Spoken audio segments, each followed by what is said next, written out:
देखा शेर के पंजों के सहारे आगे बढ़े हैं। आगे देखा शेर भी मरा पड़ा है और वहां से एक भालू के पंजों के पदचिन्ह बने हुए हैं जो आगे तक जा रहे हैं। उन पदचिन्हों के सहारे भगवान चले जा रहे हैं। तो आगे जाकर के देखा एक गुफा के द्वार पर वो पदचिन्ह समाप्त हो गए। हो ना हो मारने वाला इस गुफा में ही होगा। भगवान ने अपने साथियों से कहा, आप यही ठहरिए, 1 महीने के अंदर अगर मैं वापस न आऊं तो समझ लेना कि मैं मारा गया, अन्यथा मैं 1 महीने में उसको मार करके मणि को वापस लेकर के बाहर आ जाऊंगा। भगवान अंदर चले गए। 1 माह व्यतीत हो गया, भगवान वापस नहीं आए। अब साथियों को चिंता हुई। सभी लौट करके द्वारका में आए। आकर के वसुदेव जी को बताया कि महाराज कन्हैया ने 1 महीने का समय दिया था, 1 महीने में भी लौट करके नहीं आए, हमें बड़ी चिंता होती है। अब वसुदेव जी की आंखों से जलधार बहने लगी। मेरा पुत्र न जाने कैसी परिस्थिति में है। तभी घूमते हुए नारद जी पधारे और जैसे ही नारद जी पधारे, वसुदेव जी ने निवेदन किया नारद जी से, प्रभु मैं बड़ा चिंतित हूं अपने पुत्र को लेकर, न जाने कैसी स्थिति में है, कैसी परिस्थिति में है, कोई संकट तो नहीं है उसको, मुझे क्या करना चाहिए। नारद जी ने कहा, चिंता क्यों करते हो, वो परम शक्ति, आह्लादनी शक्ति जो इस संसार को चलाती है, संसार का सृजन करती है, पालन करती है, संहार करती है, वो माँ जगदम्बा है। उसके नाम का गुणानुवाद श्रीमद् देवी भागवत महापुराण का पारायण करवाओ। आहा, जैसे ही श्रीमद् देवी भागवत महापुराण का नाम लिया, वसुदेव जी को याद आ गया। बोले भगवान आपने खूब याद दिलाया। जब हम कारागार में थे, अष्टम गर्भ देवकी के उदर में था, तब मुझे बड़ी चिंता होती थी कि कंस इसको भी मार डालेगा, छोड़ेगा नहीं। तब गर्गाचार्य जी मेरे पास एक दिन मिलने के लिए आए। मैंने उनसे निवेदन किया कि प्रभु मैं कैसे भी करके चाहता हूं कि यह 8वां गर्भ जीवित रहे, ये कंस के हाथों से बच जाए। तो स्वयं गर्गाचार्य जी ने मुझे आश्वस्त किया और कहा कि श्रीमद् देवी भागवत महापुराण का पारायण कराओ, आपका 8वां गर्भ अवश्य बचेगा।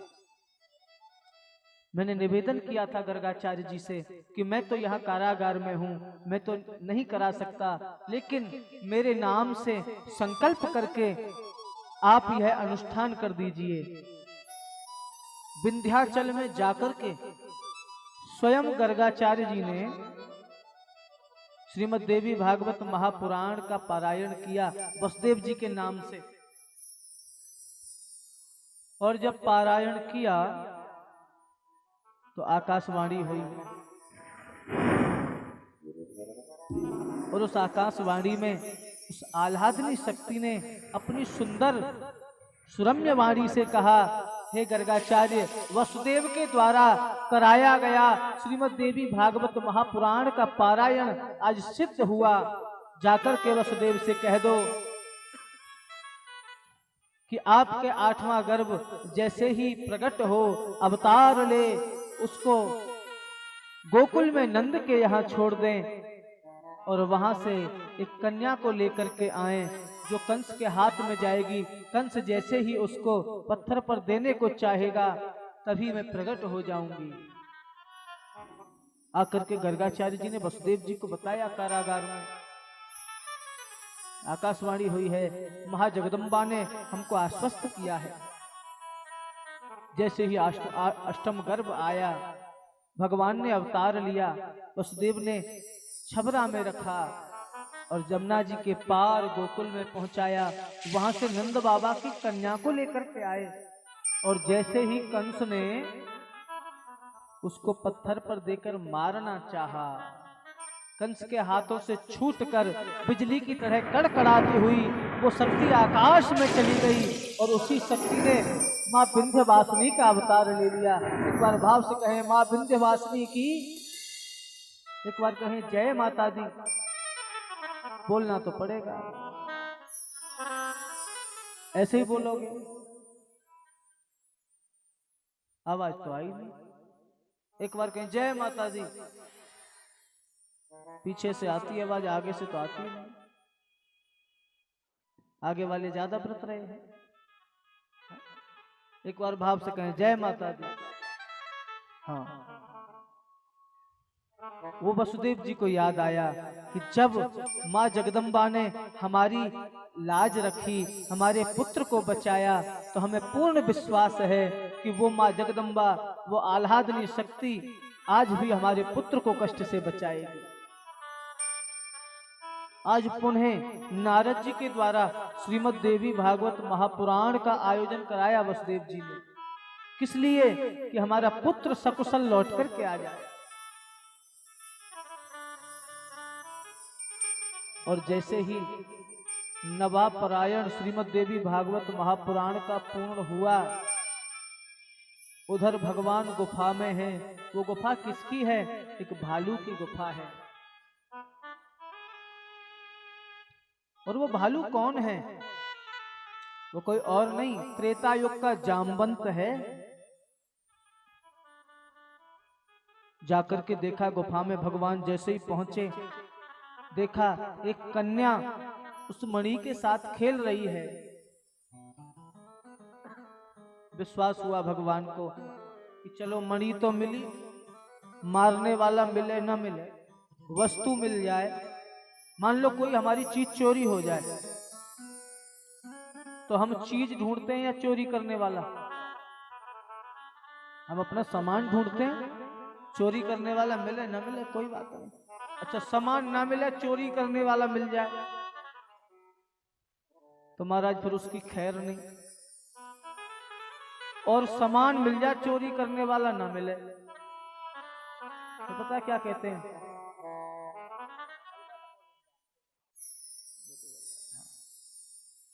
चोरी करने वाला न मिले, सामान मिल जाए, चल भाग में जाने दो, जिसने भी लिया हो, हमें हमारा सामान मिल।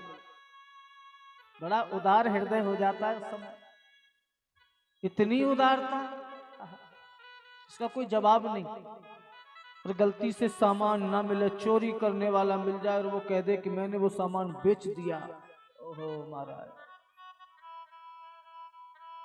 खुद मारे, पड़ोसियों से पिटवाएं, फिर जेल में भेज दें, वह सिपाहियों से पिटवाएं और सोशल मीडिया पे वायरल कर दें वो अलग।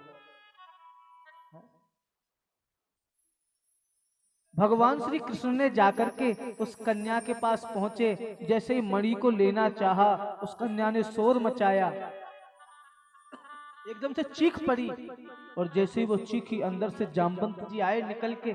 कौन है? जैसे ही देखा एक सांवला सलोना युवक खड़ा है। पूछ लिया, कौन हो तुम, क्यों आए हो, और तुम इसमें अंदर आए कैसे? द्वार पर तो एक शिला रखी है, इतनी भारी शिला है जिसको कोई साधारण मनुष्य तो उठा ही नहीं सकता, तुम कैसे अंदर तक पहुंचे? भगवान ने कहा, मुझे ये मणि चाहिए, ये मणि मेरी है।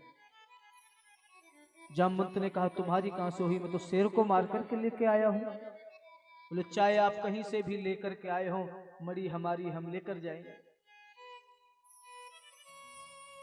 और जब मणि लेने का कहा तो जामवंत ने कहा, बोले सुनो, बिना युद्ध के तो हम मणि देने वाले हैं नहीं। अब अगर तुम्हारी भुजाओं में तुम ताकत रखते हो तो युद्ध करो और मणि ले जाओ। भगवान बोले, ठीक है, जब आपकी ऐसी इच्छा है तो फिर हमें भी बहुत दिन हो गए घूमते घूमते, मणि के चक्कर में कभी किसी से मारपीट भी नहीं हुई। कंस मामा जब से मरे हैं तब से राक्षसों का भी आना बंद हो गया, नहीं तो थोड़ा बहुत उनसे मनोरंजन होता रहता था। देखो भगवान का तो मनोरंजन राक्षसों से ही हुआ। हाँ, पैदा हुए, छठी जिस दिन पूजनी थी, बुआ जी आ गई, मौसी जी पूतना, शुरुआत ही। फिर वत्सासुर आया, वकासुर आया, धैनुकासुर आया, वृत्तासुर आया, तृणाव्रत आया, न जाने कितने राक्षसों को भेजा कंस ने।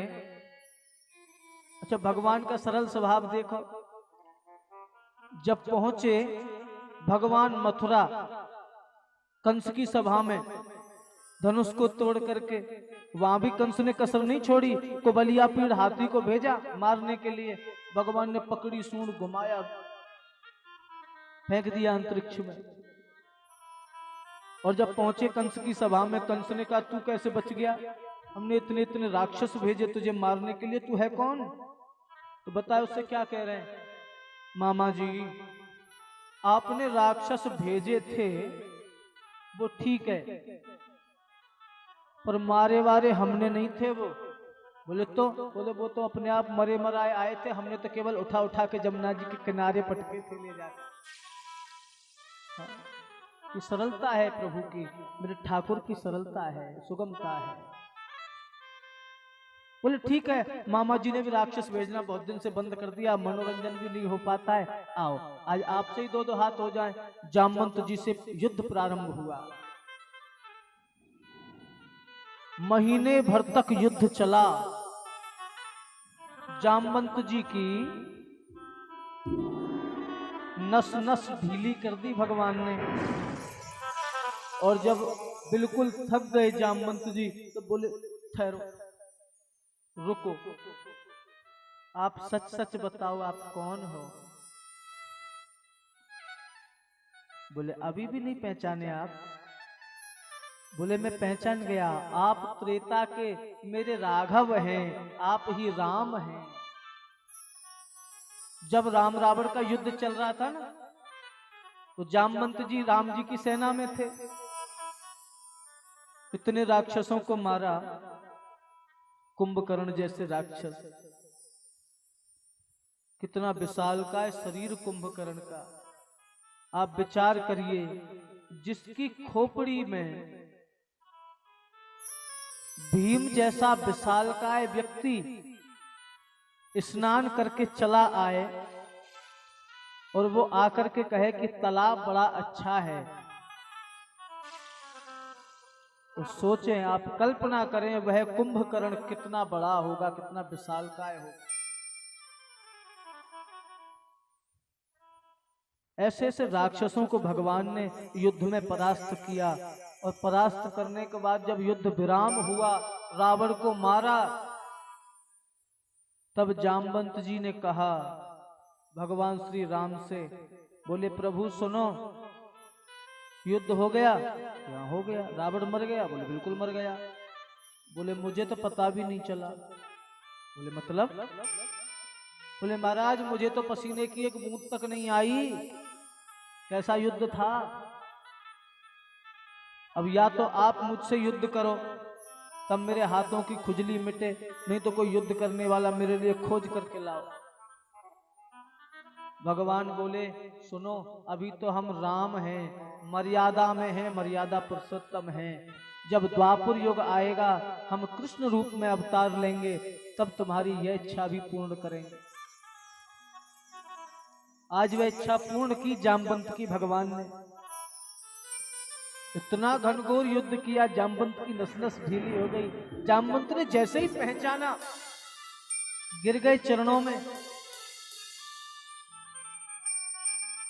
और चरणों में गिरते ही गोविंद का स्मरण गुणानुवाद करने लगे हैं।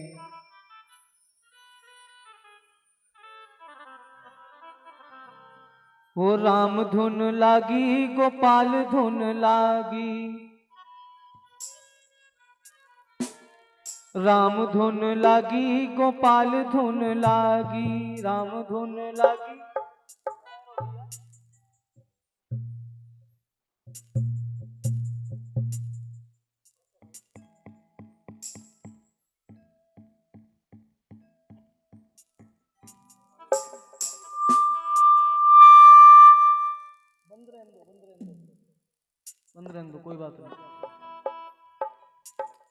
बड़ा सुंदर भगवान का गुणानुवाद किया जामवंत जी ने और कहा प्रभु ये मणि जो है मैंने अपनी पुत्री को दान में दे दी है, मैंने अपनी पुत्री की संपत्ति उसको बना दिया है। अब मैं इसको मणि को इससे लेकर आपको नहीं दे सकता। अब सिर्फ एक ही तरीका है ये मणि लेने का कि या तो आप पुत्री को स्वीकार करें तो मणि आपको मिल सकती है, अन्यथा ये मणि आपको नहीं मिल सकती। तब भगवान ने जामवंत की पुत्री है जाम्बवती, उसके साथ भगवान ने विवाह किया और विवाह करके जाम्बवती को और उस मणि को लेकर के आए। अच्छा, मुझे याद आया एक प्रसंग बड़ा सुंदर सा, यहीं से शुरू होता है वो। जाम्बवती जो है जामवंत की पुत्री है। जामवंत कौन है? रीछ है, भालू है। अब आप विचार करिए एक भालू की पुत्री कैसी होगी? भालू जैसी होगी और कैसी होगी? होगी कि नहीं? अब भगवान ले तो आए, अब विचार करने लगे लोग क्या कहेंगे। एक भालू की पुत्री से शादी कर ली, विचार कर रहे हैं। तभी सोचा और एक बड़ा गजब का उपाय भगवान के दिमाग में आया। उन्होंने फटाफट से जाम्बवती से कहा तुम घूंघट लगाओ। जाम्बवती ने बड़ा लंबा सा घूंघट कर लिया। बोले सुनो, जैसे ही आप द्वार पर पहुंचोगी रुक्मणी आएगी आरती का थाल लेकर के, वो कुछ भी कहे तुम्हें बोलना नहीं है, सिर्फ हाँ या ना में सिर हिलाना है। बोले ठीक है। बोले अगर वो कहे घूंघट उठाओ तो बिल्कुल नहीं उठाना। बोले ठीक है। अब दरवाजे पर पहुंचे, दृश्य देखें। भगवान की पहली पत्नी रुक्मणी जी गेट पर स्वर्ण का थाल लेकर के आरती सजा करके खड़ी हैं। मेरे गोविंद, मेरे माधव, मेरे प्रियतम स्वयं पधारे हैं। साथ में जाम्बवती जी खड़ी हैं। अच्छा सच बताना, आजकल की माताएं होती रुक्मणी की जगह पे तो आरती का थाल लेकर के खड़ी होती, या वो 5-7 कागजों वाले वो फाइल होती है उसको लेकर खड़ी होती। तुम दूसरी लेकर के आए, घर में घुस के दिखाओ तुम्हारी हिम्मत कैसे हुई। हाँ? तो रुक्मणी जी हैं, उदार हैं, स्वर्ण का थाल है, आरती सजा करके खड़ी हैं। जाम्बवती जी भगवान के वामांग में खड़ी हैं। आरती की रुक्मणी जी ने, सुंदर गृह प्रवेश कराने की तैयारी। रुक्मणी जी बोली सुनो, आप अपना मुख तो दिखाओ ना। अब जाम्बवती जी को तो पहले ही पट्टी पढ़ा के लाए भगवान।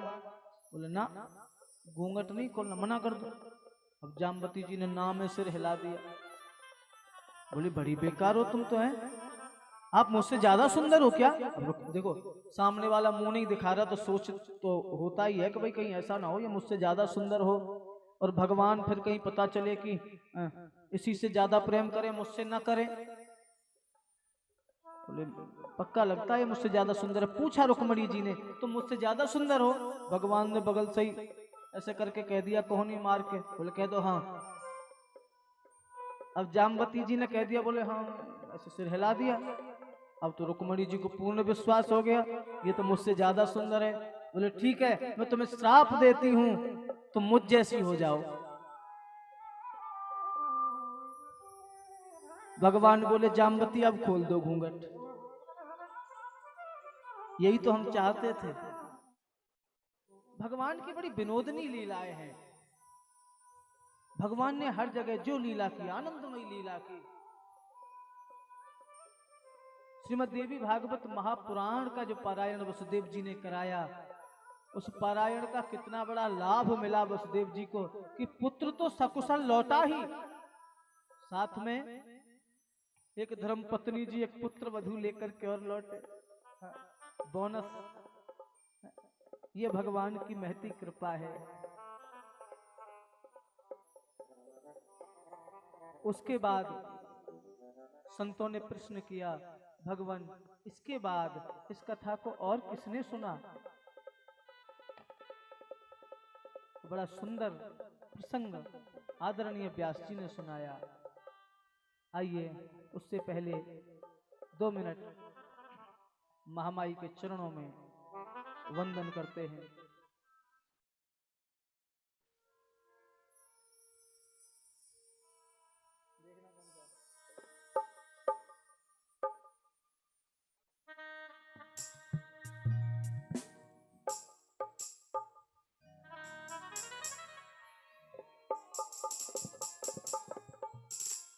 ओ आओ मोरे अंगना जगत महारानी। जो बुलाना चाहते हैं महामाई को उठा के दोनों हाथ और भाव से कह दो, ओ आओ मोरे अंगना जगत महारानी। आओ मोरे अंगना जगत महारानी। ओ आओ मोरे अंगना जगत महारानी। ओ आओ मोरे अंगना जगत महारानी। जगत महारानी जगत कल्याणी। जगत महारानी जगत कल्याणी। ओ आओ मोरे अंगना जगत महारानी। ओ आओ मोरे अंगना जगत महारानी। ओ आओ मोरे अंगना जगत महारानी। ओ आओ मोरे अंगना जगत महारानी। जय माता दी।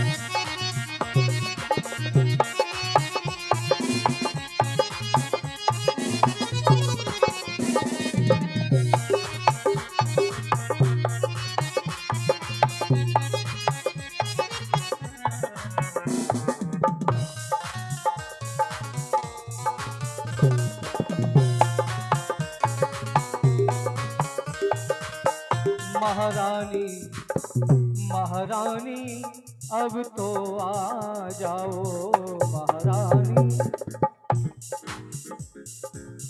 महारानी अब तो आ जाओ महारानी। अब तो आ जाओ। आकर हमको दरस दिखाओ। आकर हमको दर्श दिखाओ। ओ आओ मोरे अंगना जगत महारानी। आओ मोरे अंगना जगत महारानी। ओ आओ मोरे अंगना जगत महारानी। ओ आओ मोरे अंगना जगत महारानी। जगत महारानी हे जग कल्याणी। जगत महारानी हे जग कल्याणी। जगत महारानी हे जग कल्याणी। जगत महारानी हे जग कल्याणी। ओ आओ मोरे अंगना जगत महारानी। ओ आओ मोरे अंगना जगत महारानी। हे आओ मोरे अंगना जगत महारानी। ओ आओ मोरे अंगना जगत महारानी।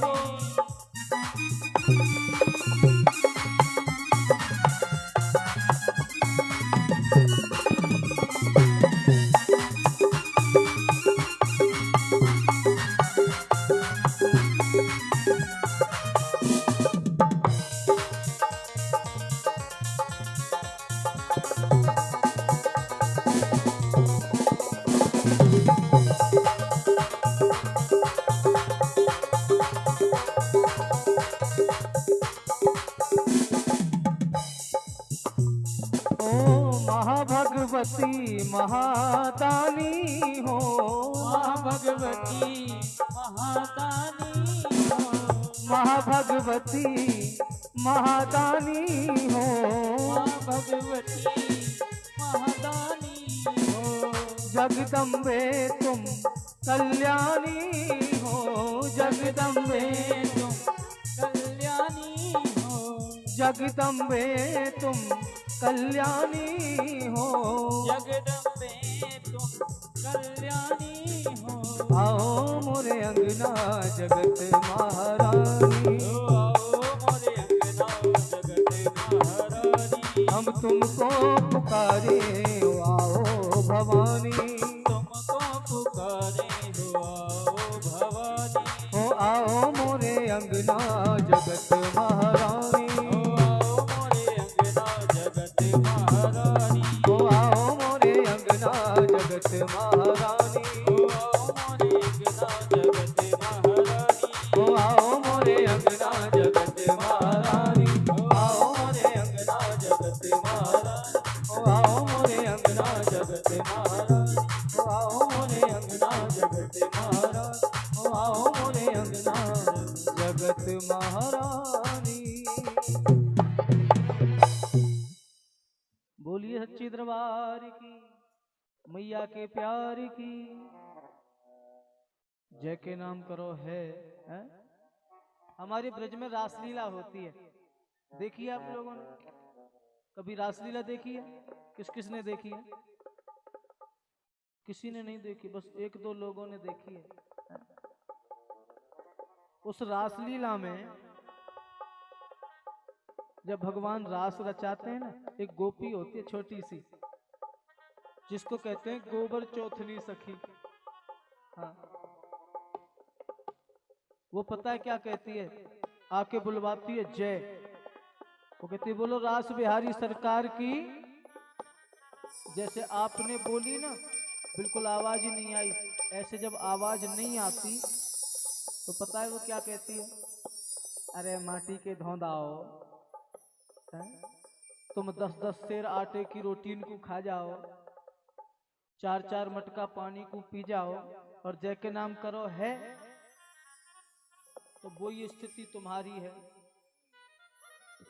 हालांकि मैं समझ सकता हूं आपकी मजबूरी, आजकल आपका व्रत चल रहा है, और व्रत कैसा चल रहा है वो मैंने कल बता ही दिया है ना, सुंदर सा।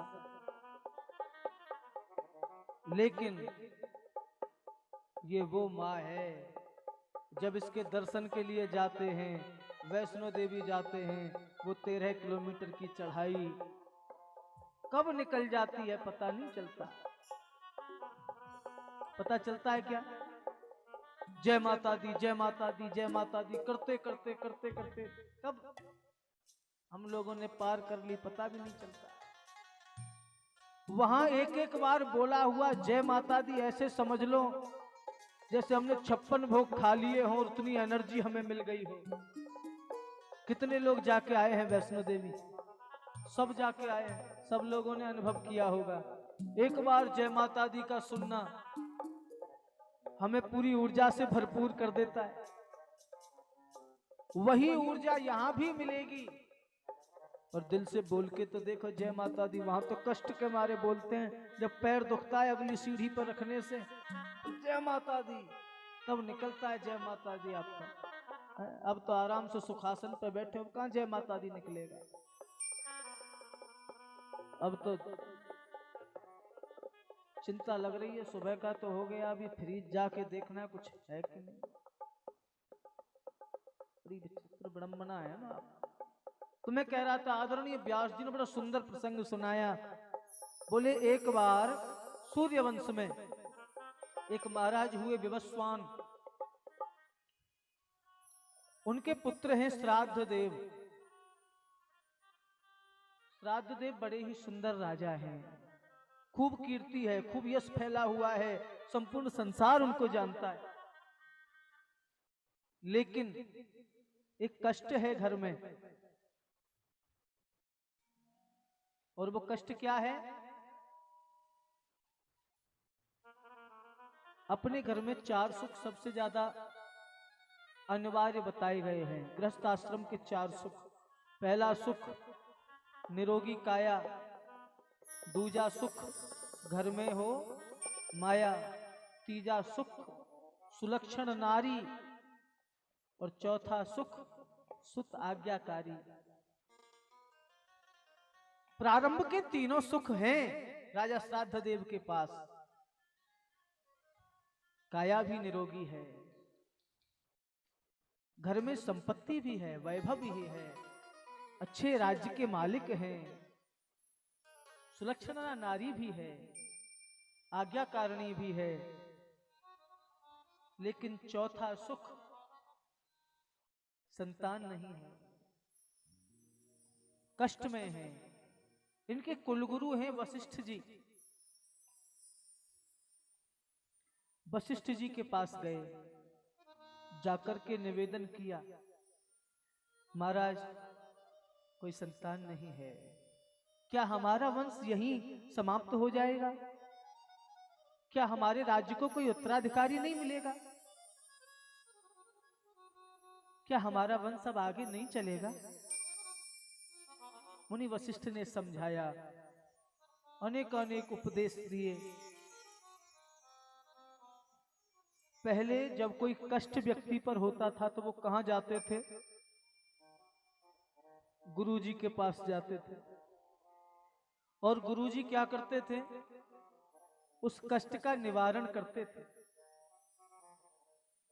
येन केन प्रकारेण, धर्म को न छोड़ते हुए, अपनी संस्कृति को न छोड़ते हुए, अपनी मर्यादाओं को न तोड़ते हुए गुरुजी कोई ना कोई ऐसा उपाय बताते थे जिससे वो कष्ट मिट जाता था और कोई पाप कर्म भी हम नहीं करते थे। लेकिन आजकल कहां जाते हैं? भागवत जी में बड़ा सुंदर सा एक श्लोक आता है, बोले तरुणी प्रभताम गेहे सालुके बुद्धिदायक। आजकल क्या स्थिति बन गई कि घर में बुजुर्गों की नहीं चलती, किसकी चलती है? बोले आने वाली नई बहू की चलती है। चलनी चाहिए। अगर बहू सुशिक्षित है, संस्कृति वाली है, संस्कार वाली है और वो अगर सही राह पे चल रही है तो उसकी भी चलने में कोई बुराई नहीं है। लेकिन अगर संस्कारवान नहीं है, वो अपनी संस्कृतियों से प्रेम नहीं करती, बुजुर्गों का सम्मान नहीं करती, जो भगवान में विश्वास नहीं रखती, नास्तिक है, उसकी अगर परिवार में चलती है तो समझो कि विनाश अब दूर नहीं। हम किसी की बेटी को घर में बहू बनाकर लाए, उसको बहू नहीं बेटी बनाकर मानो तो घर का आनंद देखो। हम अपनी बेटी किसी को देते हैं और ये सोचते हैं कि उसके यहाँ हमारी बेटी बेटी की तरह रहे, तो हम ये क्यों नहीं सोचते कि जब हम दूसरे की बेटी को लेकर आ रहे हैं तो उसकी बेटी भी हमारे घर में आकर बेटी की तरह रहे? कभी नहीं सोचते। तरुणी प्रभताम गे सालु के बुद्धिदाया का, जहां सलाह मशवरा का नंबर आ जाए पिताजी से नहीं पूछते। पिताजी बिना पूछे, अब क्या करें, पूछता है नहीं पुत्र, बिना पूछे बताते हैं, लाला ऐसे कर लेना बेटा, ठीक है कर लेंगे, तुम्हारी तो आदत हो गई है हमारा दिमाग खाने। वो बुजुर्ग अब दिमाग खाते हैं। कहां फोन करते हैं साले साहब को, भाई साहब ये काम कर लें क्या? अब साले साहब देखेंगे उनका फायदा हो रहा होगा तो हाँ करेंगे, ना तो ना कर देंगे। पहले गुरुओं के पास जाते थे, हर समस्या का समाधान गुरु के पास होता था। अब तो गुरुओं के प्रति निष्ठा ही खत्म है, भाव ही खत्म है, श्रद्धा ही खत्म है। और क्यों ना हो, आजकल गुरु भी तो ऐसे ही रह गए। गुरु खड़े बाजार में, कोई हमसे दीक्षा ले, स्वर्ग जाओ चाहे नरक जाओ, बस हमें रुपया दे।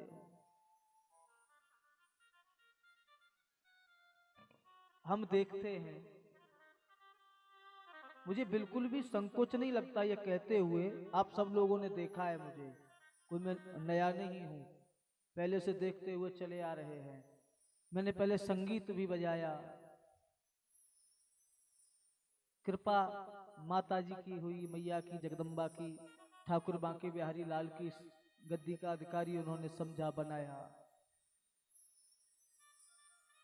बहुत से वक्ताओं के साथ हमने कार्य किया, एक से एक बड़े कथावाचकों के साथ गए। बड़ी विचित्रता देखने को मिलती है वहां जाकर के, और तब कहीं जाकर ये लगता है कि उन लोगों से हम अच्छे हैं, बहुत अच्छे हैं।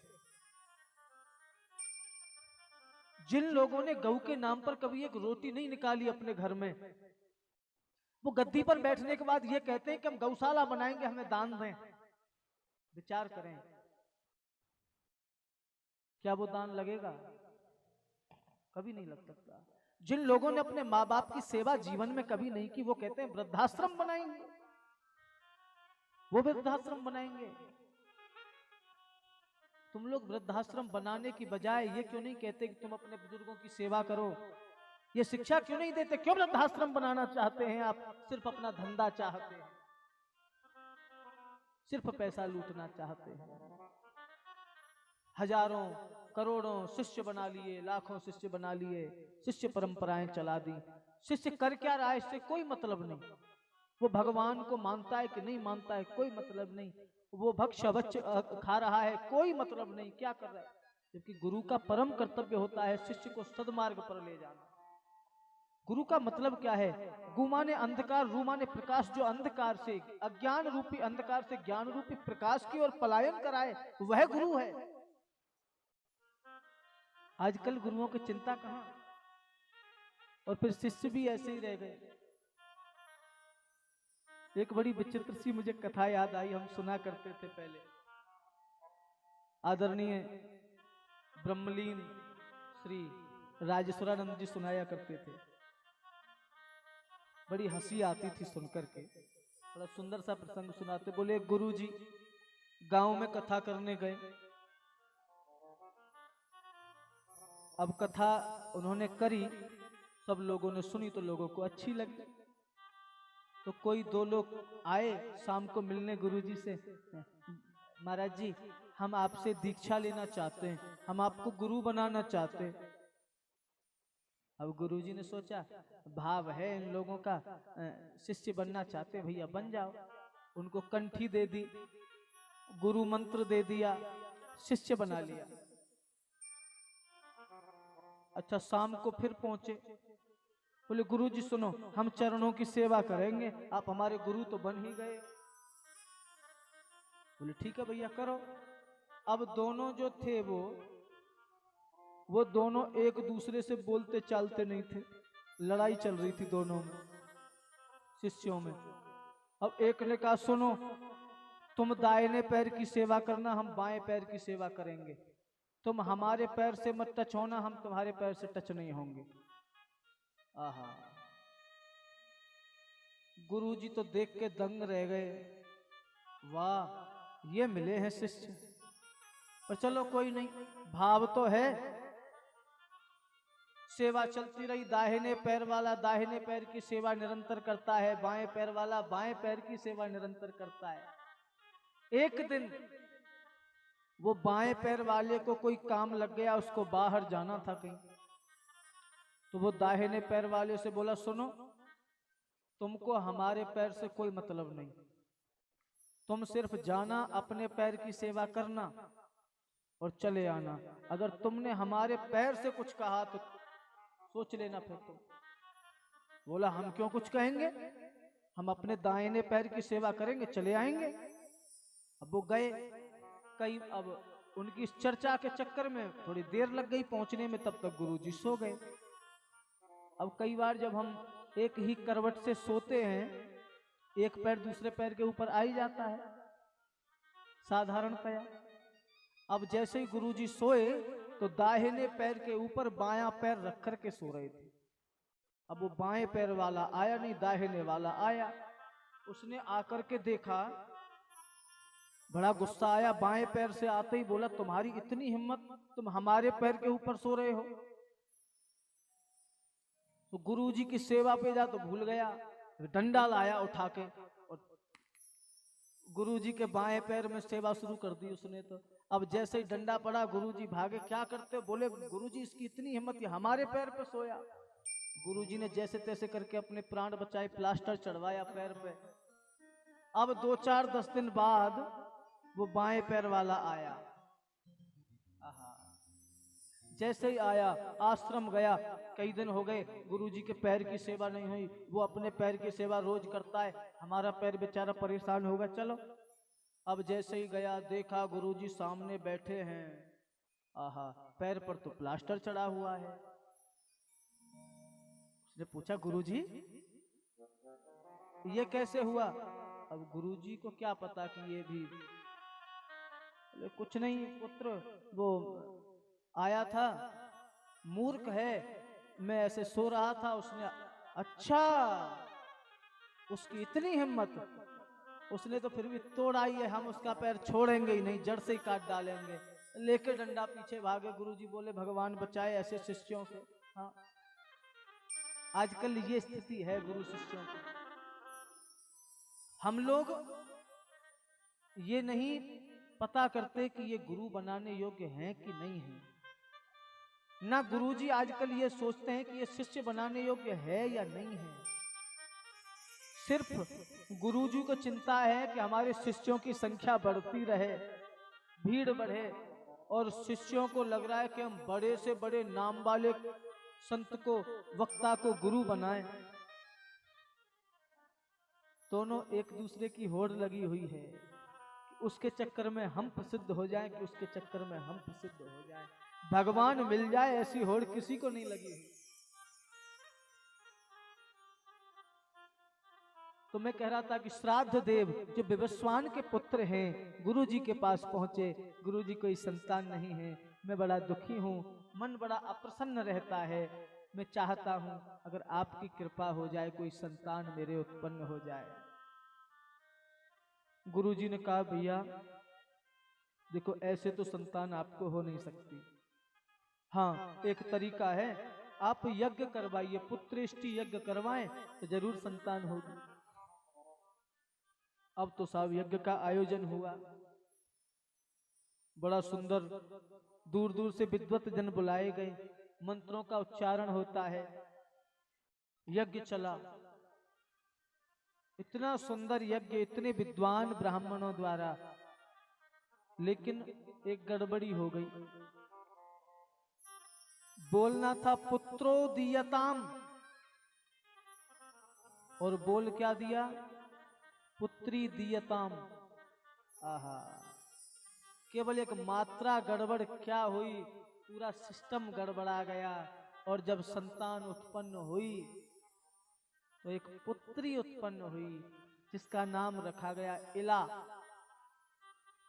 अब राजा और भी ज्यादा परेशान, पहले संतान नहीं थी, संतान हुई तो पुत्री हो गई, हम तो पुत्र चाहते, अब पुत्री कैसे राज्य चलाए, अब दोबारा पुत्र काम यज्ञ करवाना पड़े, तब पुत्र हुआ, हुआ नहीं हुआ, दोबारा भी कहीं पुत्री हो गई तो बड़ी चिंता।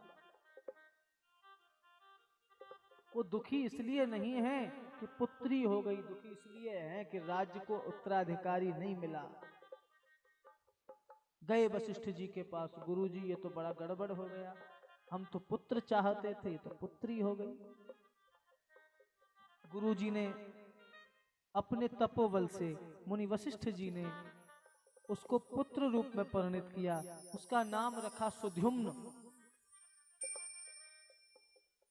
सुद्युम्न बड़ा ही प्रतापी है, बचपन से ही आखेट का शौक है।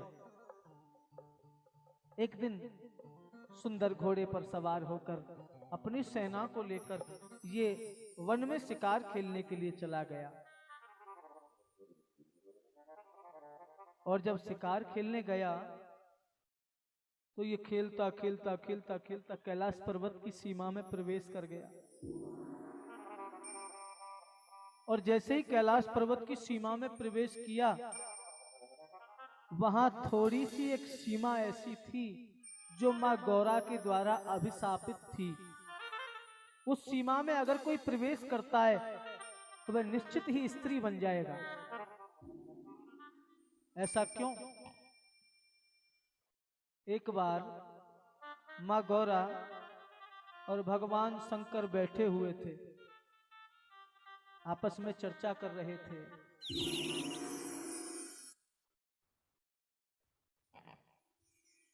नींद आ गई इनको, इतनी जोर से चर्चा थोड़ी कर रहे थे। हाँ, अब चर्चा कर रहे थे तो माँ गौरा ने कहा सुनो एक बात बताओ भोलेनाथ, मैंने आपसे विवाह करके बहुत बड़ी गलती कर दी। बोले बाबा, बोले क्या हो गया देवी, ऐसे क्यों बोलती हो? बोले सुनो, हमारे लिए कोई एकांत जगह है ही नहीं जहां हम बैठ के 10 मिनट तुमसे बात कर सकें। हैं? क्या हमारा मन नहीं चाहता हम आपसे बैठें, बात करें, मिलें? बोले क्यों, आप बैठे तो हैं। बोले लो, कर लो बात। अभी बैठे हैं, कहो तो 1 मिनट बाद तुम्हारा कोई चेला चला आएगा, कि कोई बाबा जी आपसे मिलने चला आएगा, कि कोई संत आपसे मिलने चला आएगा। मैं तो परेशान हो गई हूं आपसे, कहीं कोई अंतःपुर नहीं। बोले बाबा, बोले देवी, फिर आप चाहती क्या हो? अच्छा ये बताओ, अगर कोई स्त्री आए तो परेशानी नहीं है ना? बोले बिल्कुल नहीं, स्त्री से क्या परेशानी? हाँ? पुरुष नहीं आना चाहिए। बोले चिंता ना करो, जहां आपका निवास है उस सीमा में अगर कोई पुरुष प्रवेश करेगा तो वो स्त्री हो जाएगा।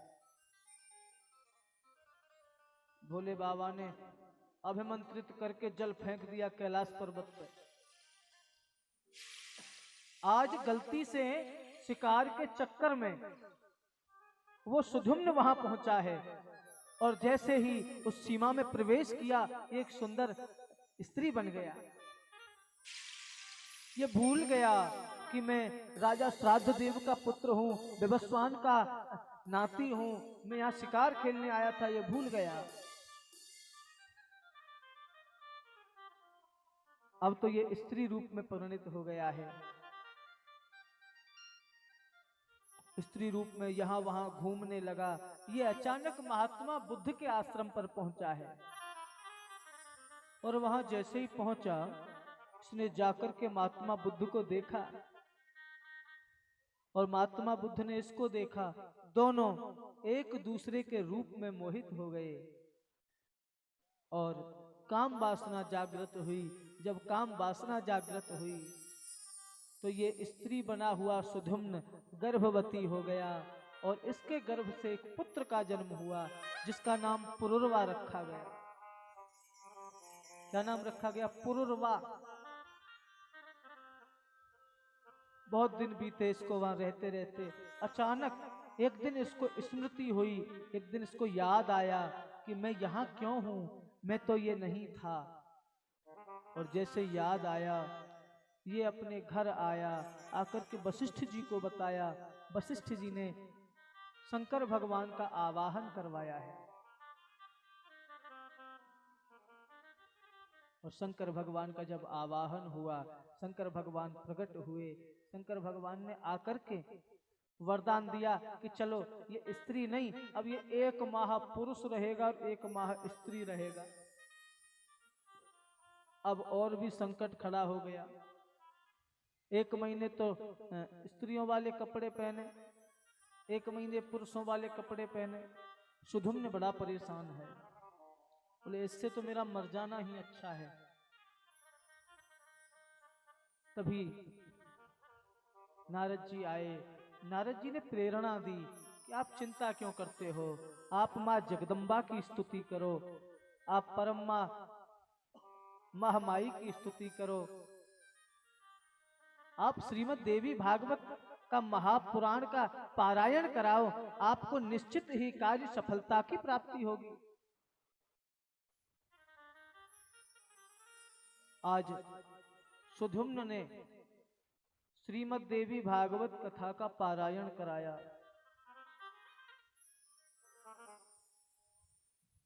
माँ गौरा की स्तुति की, माँ भवानी के चरणों में वंदना की, खूब मनाया माँ भवानी को। और माँ भवानी प्रसन्न हुई, प्रकट हुई, आकर के कहा क्या चाहते हो पुत्र, मांगो। सुधुम्न हाथ जोड़ करके खड़ा है, माँ और कुछ नहीं चाहता, मैं बार बार इस लैंगिक परिवर्तन से छुटकारा चाहता हूँ, मैं पुत्र रूप में जीना चाहता हूँ, मैं पुरुष रूप में जीना चाहता हूँ। माँ गौरा ने तुरंत वरदान दिया, आपका आज से स्त्री रूप विश्राम होता है, आप सिर्फ और सिर्फ पुरुष रूप में ही अपना जीवन व्यतीत करेंगे। सुंदर सुधुम्न का प्रसंग पूज्य व्यास जी ने श्रवण कराया। अब संतों ने कहा, बोले प्रभु ये तो समझ में आ गया कि कथा किस किस ने सुनी और इससे क्या क्या फल मिल सकता है। इतने लंबे दृष्टांत के बाद तो समझ में आना ही था कि क्या क्या मिलता है। है ना।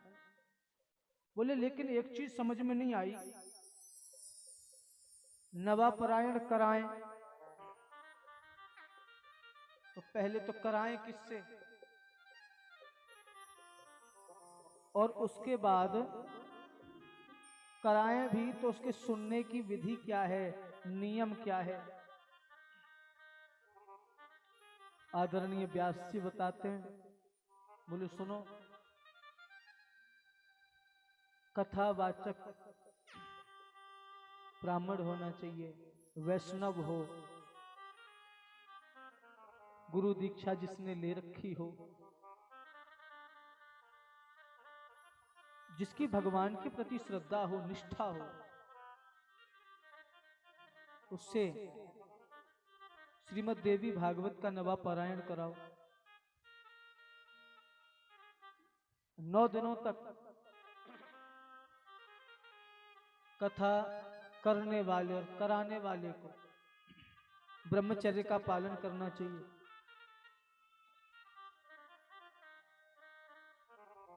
और सुनने के लिए जब आप कथा में बैठो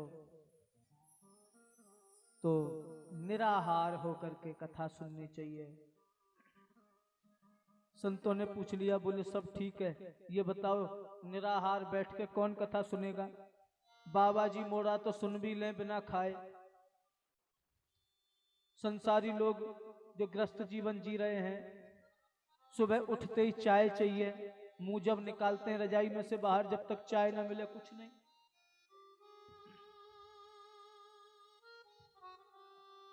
अब तो सुबह सुबह कर दर्शनम नहीं होता साहब, कप दर्शनम है?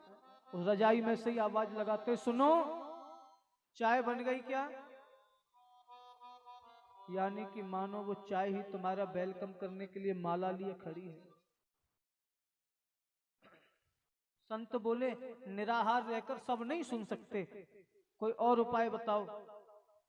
बोले निराहार रहकर नहीं कर सकते तो घी पीकर सुने। आहा, संत बोले इससे तो निराहार ही ठीक था। घी पी के कथा पांडाल में बैठना भी मुश्किल हो जाएगा, कथा सुनना तो बहुत दूर की बात है। हाँ, कहीं पेट गड़बड़ा गया तो। बोले तो फिर एक समय भोजन करें, एक समय निराहार रहे। बोले नहीं, संभव नहीं है, भूख लगती है। बोले भूख लगती है तो फिर खूब भोजन करें, दिन में 4 बार करें, लेकिन उतना करें जिससे कथा सुनने में विघ्न उत्पन्न ना हो। भोजनम तू बरम मन्ने कथा श्रवण कारकम, यानी कि भोजन तो चाहे तुम बार बार करो, लेकिन उतना करो जिससे कथा सुनने में मन लग सके। नो उपवासे वराह प्रोक्त कथा विघ्न करो यदि, अगर वह भोजन कथा सुनने में विघ्न करता है तो वह भोजन फिर आप न करें तो अच्छा है। भोजन चाहे 10 बार करो, लेकिन कथा सुनने में मन लगे उतना करो। आदरणीय व्यास जी ने सुंदर विधि, व्यासपीठ के सामने बैठकर के कथा श्रवण करें। व्यासपीठ पर आसीन होने से पहले आप कथा पांडाल में पधारें। व्यास जी के व्यास गद्दी से उतरने के बाद आप कथा पांडाल से जाएं। ये नियम है कथा श्रवण का। और जो भी कथा श्रवण कराई जाए वो केवल ये नहीं कि यही सुनी, खड़े हुए और ऐसे कपड़े झाड़े सुनाई होगी, हमें नहीं पता क्या सुनाया, वो कथा नहीं। कथा सुनने का मतलब है कि हमने जो सुना है उस पर हम घर जाकर के मनन करें। अच्छा, मुझे एक बड़ी सुंदर प्रसंग इस मनन का याद आया। एक बड़ा सुंदर सा परिवार, शहर का परिवार। एक दिन दादाजी रोजाना कहते थे कि बेटा कथा सुना करो, अपने नाती पोतों से कथा सुनने जाया करो, वह भगवान की कथाएं श्रवण किया करो, आपका उद्धार हो जाएगा, भक्ति मिलेगी। अब एक दिन गए, बच्चे कथा सुनने लौट के आए, कथा सुन के आकर के दादाजी ने पूछा, कथा सुनी? हाँ जी सुनी। बोले क्या सीखा? बोले सीखा ये कि अगर बाप बुढ़ा हो जाए और संपत्ति का मालिक न बना रहा हो बच्चे को, तो उसको पकड़ो, जेल में डाल दो और जबरदस्ती संपत्ति के मालिक बन जाओ। कहां से सीखा? कंस से। कथा तो सुनी, लेकिन अपने मतलब की बात सुनी, कल्याण की बात नहीं सुनी, मतलब की बात सुनी। ऐसी भी कथा सुनने का कोई फायदा नहीं जहां से तुम ये भी ना कर सको कि हमारे कल्याण का क्या है और हमारे विनाश का क्या है। हर जाकर के हर प्रसंग पे मनन करें, हमने वो प्रसंग सुना है। आप ये ना सोचें कि वक्ता कोई बालक है या वक्ता कोई बुजुर्ग है, वक्ता कोई भी हो, कथा वही है। वही कथा वो बुजुर्ग सुनाएगा, वही कथा वह बालक सुनाएगा, वही कथा आपका पुत्र सुनाएगा घर में, अगर उससे सुनोगे तो वही कथा तुम स्वयं पढ़ोगे। सिर्फ अंतर क्या है कि पता नहीं किसके कहने से, न जाने किसकी वाणी से हमारे जीवन में परिवर्तन आ जाए, वह कथा है। हमें अटूट विश्वास भगवान पे होना चाहिए, हमें अटूट विश्वास मां जगदम्बा पे होना चाहिए। जीवन में कोई चीज असंभव नहीं है। एक बड़ा सुंदर सा प्रसंग आता है भक्तमाल में। एक व्यक्ति है, जाति का मल्लाह है, केवट है, एक गांव में रहता है, गरीब है, उसका नाम है भोला। अच्छा, नाम भले ही भोला है, भोले बाबा से उसका दूर दूर तक कोई रिश्ता नहीं। वो केवल रघुनाथ जी को मानता है। किसको मानता है? रघुनाथ जी को मानता है। ध्यान से सुने, उसका विश्वास देखें। और मैं वही कह रहा हूं कि विश्वास अगर है आपको भगवान पर, तो वो विश्वास कभी हार नहीं सकता, सच्चा होना चाहिए बस। वो रघुनाथ जी को मानता है, सुबह शाम दोपहर कोई कुछ उससे कहे और भोला ठीक हो भैया, हाँ रघुनाथ जी की कृपा है भैया, ठीक, अपना कुछ नहीं है, जो है रघुनाथ जी का है।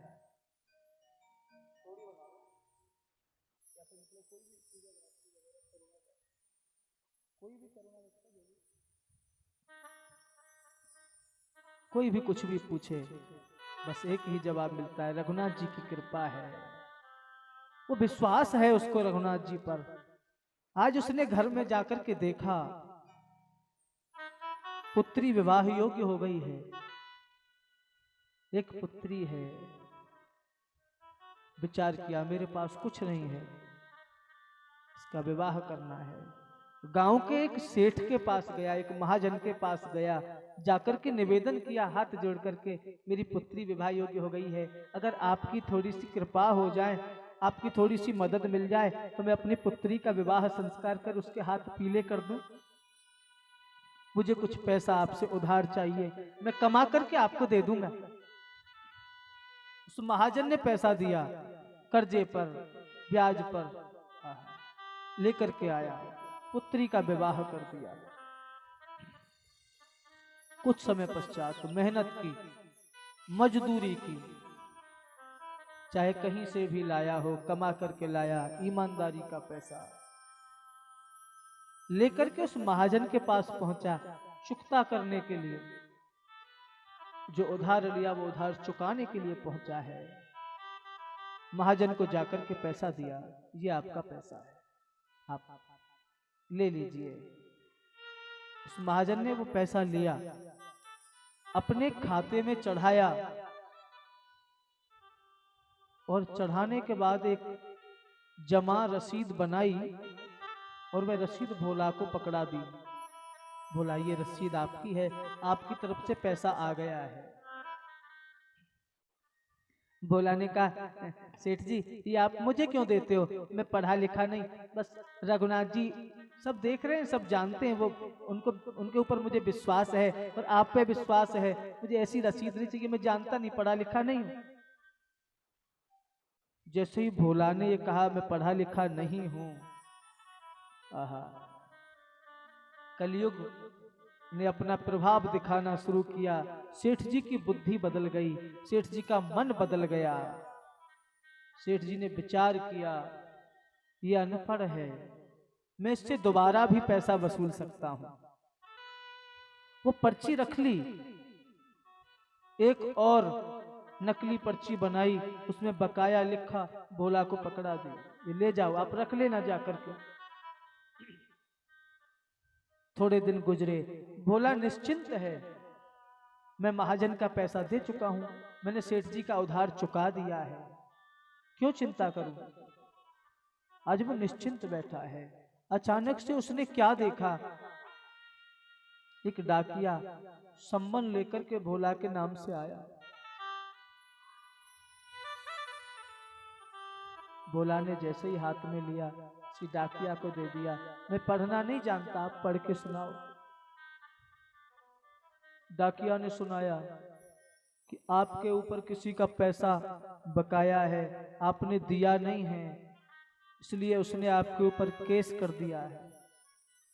ये सच्ची घटना है कलकत्ता की, पश्चिम बंगाल की, ये सच्ची घटना है। अब तक वो संत पिछले करीब 3 साल 4 साल पहले गुजरे हैं, वो अभी, उनको वृंदावन में जज साहब कहते थे उन संत को, उनकी बड़ी सच्ची घटना है ये। भोला ने कहा मैं तो पैसा दे करके आया था। वो सेठ जी के पास गया, दौड़ करके हाथ जोड़ करके खड़ा हो गया, मैंने तो पैसा दे दिया प्रभु, क्यों मेरे ऊपर केस करते हो, गरीब आदमी हूं, कहां से दोबारा दूंगा मैं आपको। सेठ जी ने दुत्कार दिया, फटकार दिया, जाओ यहां से, अब कोर्ट में मिलना। भोला कोर्ट में पहुंचा। कोर्ट में जज साहब ने पूछा, भोला तुमने पैसा क्यों नहीं दिया। भोला ने कहा भगवान मैंने पैसा दिया है, ये झूठ बोलते हैं। बोले कोई सबूत, कोई गवाह है तुम्हारा, किसके सामने तुमने पैसा दिया। भोला के मुंह से अनायास ही निकल गया जो प्राय निकलता था, रघुनाथ जी जाने, रघुनाथ जी ही की कृपा है सब, रघुनाथ जी ही करने वाले, वही कराने वाले, वही देखने वाले, वही दिखाने वाले। जज साहब ने कहा कोई रघुनाथ जी नाम का व्यक्ति होगा, चलो उसके नाम से सम्मन जारी कर दो। उनके नाम से सम्मन जारी हुआ। अगले दिन डाकिया लेकर के सम्मन गांव में पहुंचा, घर घर में पूछ रहा है कोई रघुनाथ जी नाम का व्यक्ति है, कोई नहीं है। किसी ने बताया रघुनाथ जी नाम का व्यक्ति कोई नहीं भैया, मंदिर है। वो डाकिया मंदिर पर पहुंचा, जाकर के पुजारी जी को सम्मन दे दिया, पुजारी जी ये रघुनाथ जी के नाम से सम्मन आया है। पुजारी जी ने सम्मन निकाला, भगवान के सामने रख दिया और निवेदन किया ठाकुर से, भगवान बड़ी विचित्रता है, कोई तुम्हारे लिए माला लेकर के आता है, कोई मुकुट लेकर के आता है, कोई प्रसाद लेकर के आता है, आज आपके लिए सम्मन भी आ गया। आज विश्वास एक भक्त का है प्रभु, आस एक भक्त की है, उम्मीद एक भक्त की है तुमसे, तुम्हें जाना होगा। अगले दिन, जिस दिन भगवान को वहां हाजिर होना था, भोला प्रातःकाल ही कोर्ट के लिए निकल गया। पुजारी जी ने भगवान को नहलाया,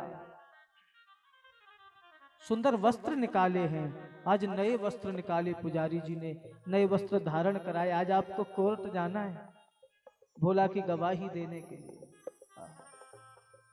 भोला कोर्ट में हाजिर हुआ। जज साहब ने पूछा भोला कहाँ हैं तुम्हारे रघुनाथ जी, बुलाओ उनको। भोला ने कहा वो कहाँ नहीं है, वो हर जगह विराजमान हैं, जहां उनको आवाज दी जाएगी, जहां उनको हृदय से पुकारा जाएगा, वो वहीं विराजमान हो जाएंगे, वहीं प्रकट हो जाएंगे। जो आवाज लगाते हैं, उन्होंने आवाज लगाई, कोई रघुनाथ नाम का व्यक्ति है। जैसे ही तीसरी आवाज लगाई, एक दुर्बल सा व्यक्ति, एक बुजुर्ग सा व्यक्ति हाथ में लकड़ी के सहारे से चलता हुआ, चेहरे पर झुर्रियां हैं, चला आ रहा है। मैं ही रघुनाथ हूं। आकर के कटघरे में खड़ा हो गया। जज साहब ने पूछा, क्या आपके सामने भोला ने पैसा दिया? रघुनाथ जी ने कहा, जी हाँ, मेरे सामने पैसा दिया। बोले सबूत क्या है? बोले सबूत यह है, आप इस महाजन को यहीं रोको, 2 सिपाही भेजो, इनकी फलां अलमारी में एक खाता बुक रखी होगी, उस किताब को उठाएं, उसमें फलां पन्ने पर एक रसीद रखी है, उस रसीद को मंगवाएं जो इन्होंने जमा की बनाई थी। सिपाही भेजे गए, जाकर के जैसे ही अलमारी में देखा वो जमा रसीद मिली, उसको लेकर के आए। वो रसीद लाकर के जज साहब को पकड़ा दी। जज साहब ने रसीद को देखा, जमा की रसीद है। भोला को बाइज्जत बरी कर दिया। इधर नजर घुमाकर देखा, कटघरा खाली है, रघुनाथ जी नहीं है। भोला से पूछा, बोला एक बात बताओ, ये रघुनाथ जी आपके लगते क्या है? बोले महाराज, जो सबके लगते हैं वही मेरे लगते हैं। बोले मतलब क्या है तुम्हारे कहने का? ये रघुनाथ जी थे कौन? बोले रघुनाथ जी तो रघुनाथ जी हैं, भगवान श्री राम ही रघुनाथ हैं। जैसे ही सुना, जज साहब ने खड़े हो गए कुर्सी से, आंखों में से अश्रुधार बही जा रही है। मैंने आज कितनी बड़ी गलती कर दी। शेष महेश दिनेश गणेश के न जो ध्यान में आते रहे, सोई विनीत आज अदालत में केवटा के गवाह कहाते रहे। जिनको मनाने के लिए, जिनका दर्शन पाने के लिए स्वयं शेष, स्वयं सरस्वती अपनी वाणी से अगर गुणानुवाद करना चाहे नहीं कर सकती, शेषनाग अपने हजारों फनों से भी उनका गुण गाना चाहे नहीं गा सकता, स्वयं नारद जी उनका गुणानुवाद नहीं कर सकते, वो स्वयं ठाकुर आज मेरे सामने एक केवट के लिए गवाह बनकर के आए। जज साहब रोए जा रहे हैं। किसी ने पूछा, रोते क्यों हो? आप तो सौभाग्यशाली हैं, आपको दर्शन हो गया। बोले नहीं, सुख धोके दरस दियो को भयो, दुख नाहिन जो तज जाते रहे। सुख तो मुझे मिला कि धोखे से दर्शन हो गया, मुझे दुख इस बात का नहीं है कि वो मुझे छोड़ करके चले गए। सुख धोके दरस दिए को भयो, दुख नाहिन जो तज जाते रहे। दुख किस बात का है? बोले दुख सिर्फ एक ही बात का है, मैं कुर्सी पे बना जज बैठा रहा, जगदीश खड़े समझाते। कोई संसार का मालिक, उस जगत का मालिक खड़ा कटघरे में मुझे समझा रहा था, और मैं इतना निर्दयी निर्भीक हो गया कि मैं उसके आदर में खड़ा भी नहीं हो सका, कुर्सी पर बैठा रहा। वो भाव, वो विश्वास प्रभु पे। उन्होंने उसी दिन नौकरी से रिजाइन दे दिया, इस्तीफा दे दिया, वृंदावन आ गए। वृंदावन में रहते थे, लेकिन संत लोग बताते हैं कि उन्होंने कभी किसी मंदिर में जाकर भगवान के दर्शन नहीं किए। वृंदावन, किसी ने कभी उनसे पूछा, आप मंदिर में भगवान के दर्शन करने क्यों नहीं जाते? सिर्फ चौखट पे सिर रखा बाहर और चले जाते थे, अपने भजन में तल्लीन। किसी ने पूछा, क्यों नहीं जाते आप अंदर? बड़ा सुंदर सा जवाब दिया उन्होंने, हिम्मत नहीं होती मेरी उसको मुंह दिखाने की। जिसके लिए मुझे खड़ा नहीं, उसके चरणों में लेट जाना चाहिए था, मैं उसके सामने कुर्सी पे बैठा रहा। अब मुंह दिखाने की हिम्मत, किस मुंह से जाऊं उसके सामने में? जिसने मुझे उस काबिल बनाया कि मैं उस कुर्सी पे बैठ सकूं, उसके लिए सम्मान में खड़ा नहीं हो सकता। ये विश्वास है और कुछ नहीं। विश्वास होना चाहिए। विश्वास ही था नरसी को, कुछ नहीं था नरसी के पास। एक विश्वासी था ध्यानु को क्या लेके गया वो जब दर्शन करने गया माँ के, अपनी पोटली में गोबर के 2 पिंड लेकर के गया।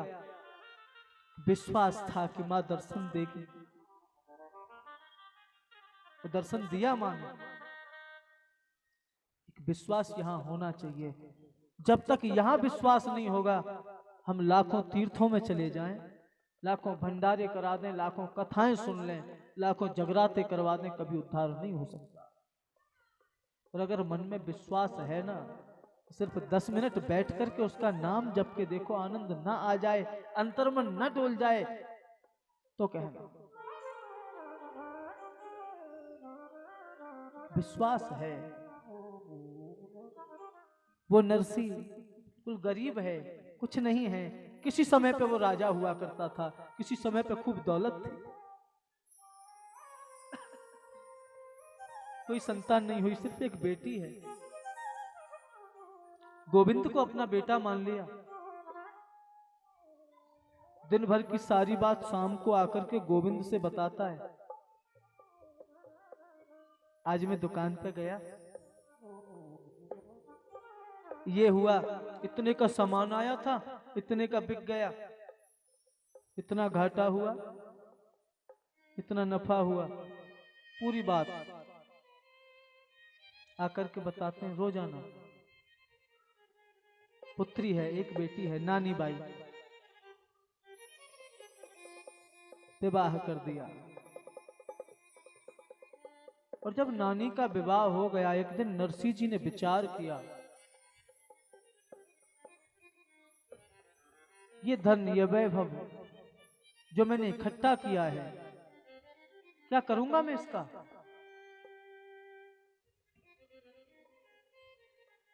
ये है किसका? मेरा पुत्र गिरधर है, मेरा पुत्र गोविंद है, ये सब कुछ उसी का तो है। फिर क्यों ना मैं उसी के लिए इसको लुटा दूं, उसी के लिए इसको न्यौछावर कर दूं।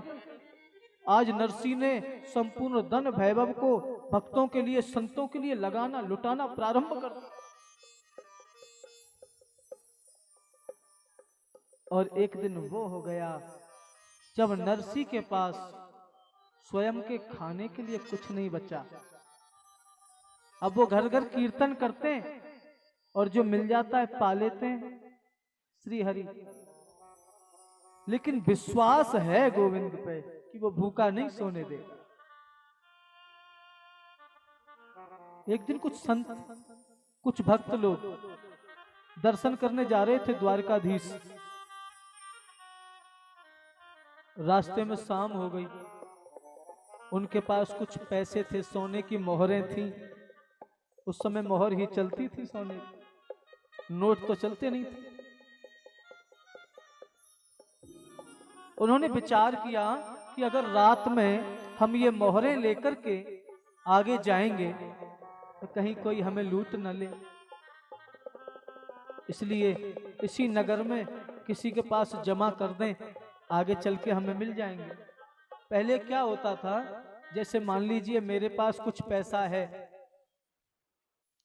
मुझे अभी यहाँ से भी आगे जाना है, तो मैं यहाँ ललित जी के पास जमा कर दूं।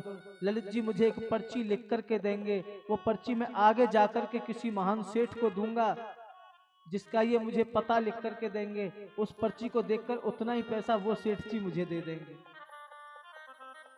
जिसको आज के समय पे एटीएम कहते हैं। वो उस समय का एटीएम हुआ करता था। आज पहुंचे जूनागढ़ में, शाम हो गई, किसी से पूछा क्यों भाई, यहाँ कोई ऐसा सेठ है जो हमारा पैसा जमा कर ले, हमारी मोहरें जमा कर ले, हमें एक पर्ची, एक हुंडी लिख करके दे दे, हमें वो पैसा द्वारका में जाकर के मिल जाए। किसी ने मजाक कर दिया, बोले है ना सेठ जी, नरसी सेठ, वहां चले जाओ, और वो मना करे ना तो पैर पकड़ लेना, लिखवा ही लेना। वो लोग नरसी भगत जी के पास पहुंचे। संतों की मंडली बैठी है, टूटी सी झोपड़ी है। जाकर के पूछा, भैया नरसी सेठ जी यहीं रहते हैं? नरसी जी खड़े हुए, जी भैया, नरसी सेठ नहीं, अब तो केवल नरसी है। अब उसको तो इतनी अच्छी पढ़ाई पढ़ाई गई थी ना कि वो मना करेंगे, वो कहेंगे मैं सेठ नहीं हूं तो तुम चरण पकड़ लेना। उसने पैर पकड़ लिए, ना जी ना, आप सेठ ही हो, आप हमारा ये पैसा जमा कर लो, हमें एक पर्ची लिख करके दे दो। नरसी बोले, भैया कोई समय था जब मेरी हुंडी चलती थी, मेरी पर्ची चलती थी, अब नहीं चलती। उन्होंने इतनी जिद की, मजबूरन नरसी जी को एक पर्ची लिखनी पड़ी। वो पर्ची लिखी, वो मोहरें नरसी जी के हाथ में थमा दी और वो द्वारका पहुंचे। जैसे ही द्वारका पहुंचे, इधर नरसी जी को चिंता हो रही है, मैंने मोहरें तो ले ली, वहां कोई देगा कि नहीं देगा। उन्होंने पूछा वहां किससे लें, तो नरसी जी ने पता बता दिया। बोले सांवलिया सेठ पूछ लेना। और वहां जाकर के वो पर्ची लेके घूम रहे हैं द्वारकाधीश के मंदिर के आसपास द्वारका में। कोई सांवलिया सेठ है? कोई नहीं है। शाम हो गई, ढूंढते ढूंढते कोई सांवलिया सेठ नहीं मिला। विचार करने लगे, हम ठगे गए, विश्वास हो गया, सुबह से भूखे हैं, कुछ खाने को मिला नहीं, क्योंकि पैसा नहीं तो खाने को मिले कहां से, पैसा तो ठगा गया। हार करके द्वारकाधीश के मंदिर में, द्वारकाधीश की मूर्ति के सामने सारे लोग बैठ गए जाकर के। अब तू जाने, तेरा काम जाने। बैठे ही थे कि तभी सामने से एक सांवला सा युवक, सिर पर पगड़ी बंधी हुई है, आहा, गले में मोतियों की माला दमदमा रही है, हाथों में छड़ी है, चश्मे लगे हुए हैं, चले आ रहे हैं। और आकर के पूछा, भैया जूनागढ़ से कोई हुंडी लेकर के आया है क्या? जैसे ही हुंडी का नाम सुना, पर्ची का नाम सुना, जान में जान आई। पहुंचे, जी हम लेकर के आए ना पर्ची, हमको नरसी ने भेजे हैं। जी महाराज, नरसी ने भेजे। आप? बोले मैं ही सांवलिया सेठ हूं। पर्ची ले ली और भगवान ने जितनी मोहरें थी उतनी भुगतान की और कहा कि अगर दोबारा आप नरसी के पास जाओ ना तो उससे कह देना कि वो रोज ऐसी पर्चियां, ऐसी हुंडियां लिखता रहे, मैं अब भुगतान करने के लिए तैयार बैठा हूं। ये विश्वास है। अगर ये विश्वास हमारे अंदर है तो हमें कहीं दूर भटकने की आवश्यकता नहीं है। हर जगह भगवान है अगर विश्वास है तो। प्रहलाद को केवल विश्वास था कि ठाकुर है, तो खम्बे में से ठाकुर प्रकट हो गया, वो विश्वास है।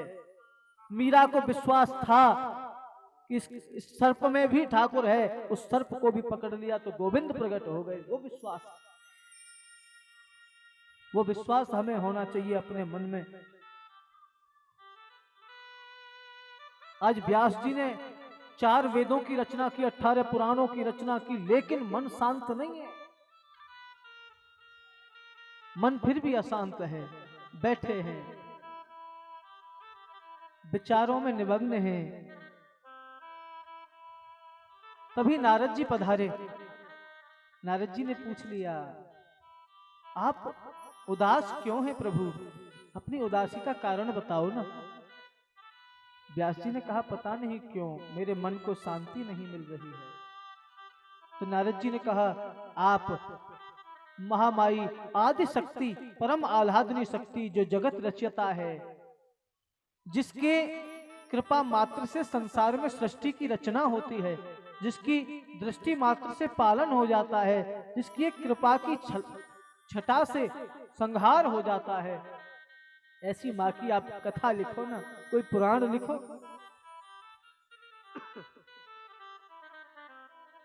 तब व्यास जी ने सुंदर श्रीमद् भागवत, श्रीमद् देवी महाभागवत का निर्माण किया। सुंदर 12 स्कंदों में पिरोया, 18,000 श्लोकों से रचना की। बड़ा सुंदर प्रसंग आता है। संतों ने पूछा, शौनकादिक ऋषियों ने पूछ लिया, बोले भगवान और किस किस का उद्धार महामाई की कृपा से हुआ, हम वो सुनना चाहते हैं। तो बड़ा सुंदर आदरणीय व्यास जी ने कहा, बोले महामाई की कृपा से एक बार एक हैग्रीव नाम के दैत्य का भी उद्धार हुआ। अब पूछा संतों ने, बोले ये हैग्रीव कौन है? बोले एक बार भगवान विष्णु युद्ध कर रहे थे और 10,000 वर्ष तक युद्ध किया भगवान ने। अब 10,000 वर्ष युद्ध करते करते थोड़े थक गए तो आराम करने के लिए बैकुंठ में आए। और जब बैकुंठ में आए, आकर के अपने सुखासन पर बैठे हैं, धनुष पर प्रतंचा चढ़ी हुई है और उस धनुष को सामने रख करके उस पर अनायास ही सिर टिका रखा है। और जैसे ही सिर टिका करके लेटे हैं, थके होने के कारण गहरी निद्रा भगवान को आ गई। भगवान विष्णु सो गए।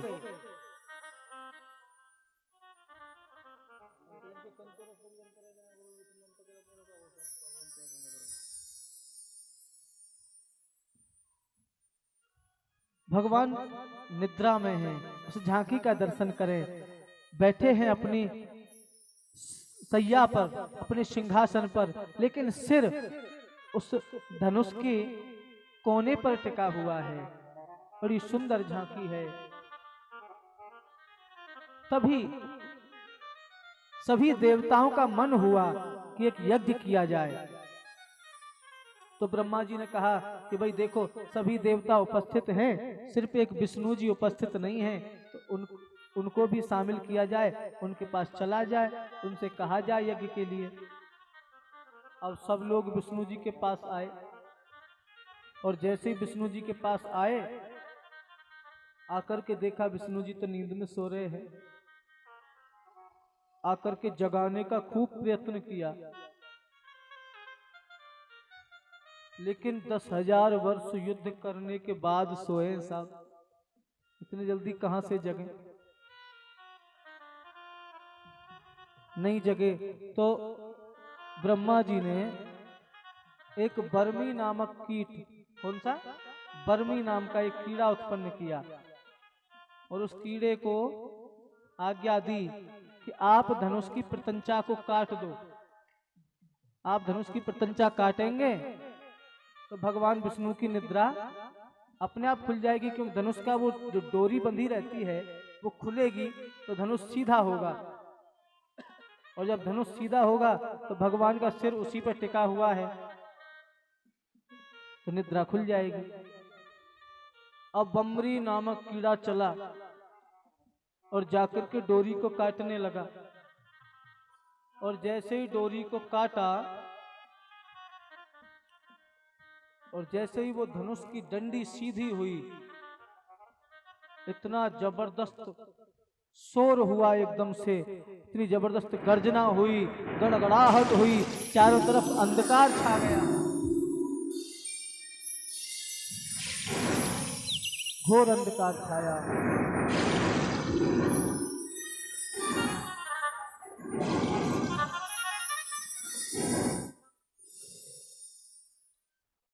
उस अंधकार में सब लोग डर गए, सोचने लगे सभी देवता, सभी देव, ये क्या हुआ है? जब थोड़ा प्रकाश हुआ, अंधेरा छटा, तो देखा सामने भगवान श्री नारायण का श्री विग्रह पड़ा हुआ है, लेकिन उस श्री विग्रह में सिर नहीं है भगवान विष्णु का। जब वो धनुष की प्रतंचा टूटी, धनुष की दंडिका सीधी हुई, और जब वो सीधी हुई तो वो इतनी तीव्र गति से सीधी हुई कि वह भगवान के सिर को ही उड़ा करके ले गई।